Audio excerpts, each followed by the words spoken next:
এই কালা ভাই বাইরান আচ্ছা কিস্তি স্যার নজরে নিয়ে আইছি আমি তো কিস্তি দিবার চান না এত বংশং ধরে লাভ নাই আছে কিস্তি ছাড়া জান না আছে কিস্তি টেনে নিয়ে যাবো জলে জলে শোনা কি জলে জলে আলো আমার ভাই মরছে আর কিস্তির স্যার রাইছে কিস্তি দিবেন নিকে আমার ভাই মরছে আর রাইছে কিস্তি টেনে নিকে বান্দর কোনো খাই না কোনো কাম নাই অত কিছু বুঝি না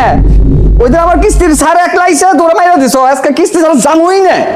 জান ভাই আরে ভাই না স্যার ও জানেন স্যার কালা ভাইয়ের ব্যবহার একটু ভালো না আইলে কিস্তি দিবারই চাই না তো ওই দিন আমার জানাবি না ওরা ইয়া একবার তুলে নিয়ে দিতাম খুব কুস্তি চলতেছে আজকে আমার তাহলে দিয়ে আইতাম নি কেমনি কিস্তি দেওয়ার আগে মোটা মানুষ সাথে কথা কর না কেন সমস্যা হবো এই কে দাও ভাই বলছে তাতে কি হয়েছে কে আজকে নিয়ে যাবো এই গুলাম সব করে থাক কিস্তি কি আমার নামে না আমার ভাইয়ের নামে আমার ভাইয়ের লোক কথা কও গুলু গুলু গুলু এত কথা হবো না হয় আজকে টেনে নিয়ে যাবো না আজকে লাশ নিয়ে যাবো আরে স্যার আপনি তো খুশি হয়েছেন কে আপনি কি বিয়ে বেড়েছেন নাকি কালা ভাই তুমি তো খুশি কে না মইরাও শান্তি নাই কানের করে গুলু গুলু করতেছে হেই মোটা মানুষের কথা বলবো না তাহলে বাঁচতা না হি মারুন কইল হি মারুন কোল মারবার পরে দেখে আমাকে মারুন কোল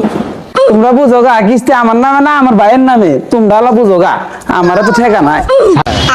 ভাই বললে গিয়ে এত কিছু করলাম তাও আমার ভাইরা বুঝলো না এখন আমার উপায় নাই নগদ আছে তাহলে 10 লাখ রাখে তো আছে না আজকে তো আপনি কিস্তি করবো